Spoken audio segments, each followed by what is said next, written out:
Hello, this is Arthur Clarke speaking to you from my home in Colombo, Sri Lanka.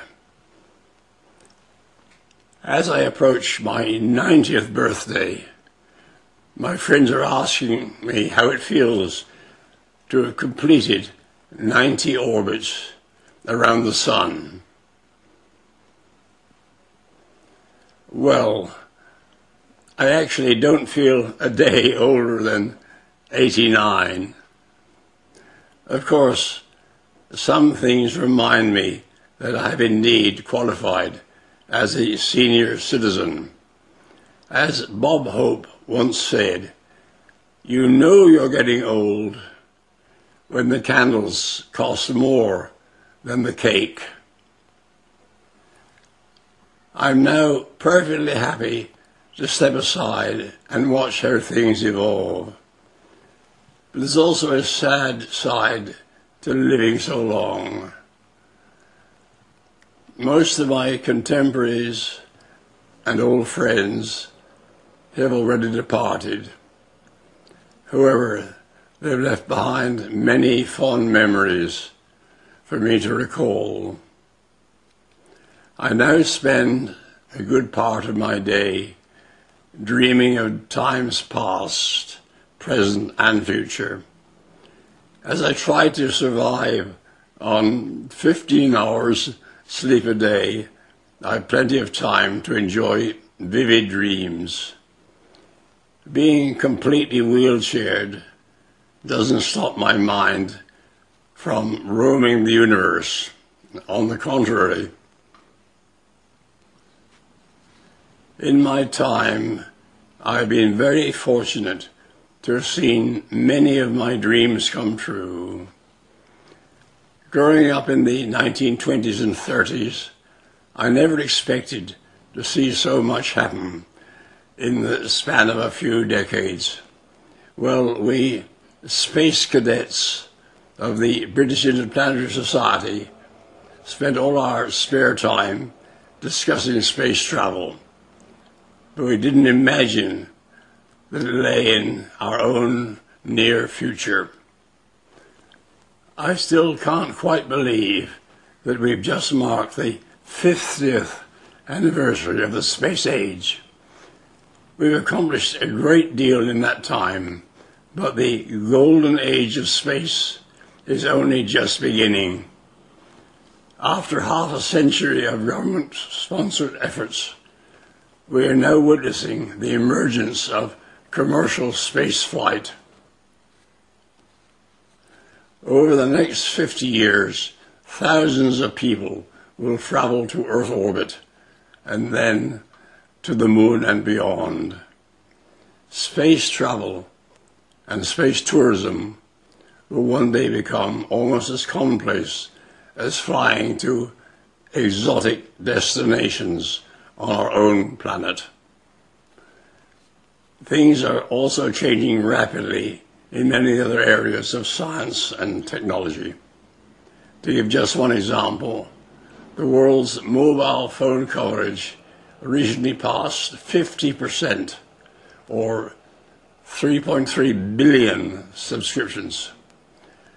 This was achieved in just a little over a quarter of a century since the first cellular network was set up. The mobile phone has revolutionized human communications and is turning humanity into an endlessly chattering global family. What does this mean for us as a species? Communications technologies are necessary but not sufficient for us humans to get along with each other. This is why we still have many disputes and conflicts in the world. Technology tools help us to gather and disseminate information, but we also need qualities like tolerance and compassion to achieve greater understanding between peoples and nations. I have great faith in optimism as a guiding principle. if only because it offers us the opportunity of creating a self-fulfilling prophecy. So I hope that we've learned something from the most barbaric century in history, the 20th. I would like to see us overcome our tribal divisions and begin to think and act as if you're one family. That would be real globalization. As I complete 90 orbits, I have no regrets and no more personal ambitions. But if I may be allowed just 3 wishes, they would be these. Firstly, I would like to see some evidence of extraterrestrial life. I've always believed that we're not alone in the universe, but we're still waiting for ET to call us or give us some kind of sign. We have no way of guessing when this might happen. I hope sooner rather than later. Secondly, I would like to see us kick our current addiction to oil and adopt clean energy sources. For over a decade, I've been monitoring various new energy experiments, but they've yet to produce commercial-scale results. Climate change has now added a new sense of urgency. Our civilization depends on energy, but we can't allow oil and coal to slowly bake our planet. The third wish is one closer to home.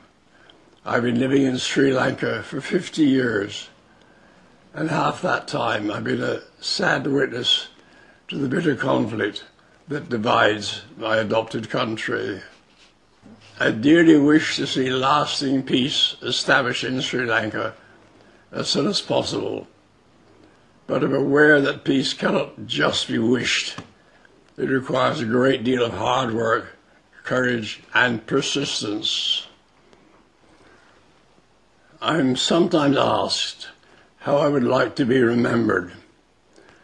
I've had a diverse career as a writer, underwater explorer, space promoter, and science popularizer. Of all these, I want to be remembered most as a writer, one who entertained readers and hopefully stretched their imaginations as well. I find that another English writer who, coincidentally, also spent much of his life in the East, expressed this very well. So let me end with these words of Rudyard Kipling. If I have given you delight by aught that I have done, let me lie quiet in that night, which shall be yours anon. And for the little span, the dead are born in mind. Seek not to question other than the books I leave behind. This is Arthur Clarke saying thank you and goodbye from Colombo.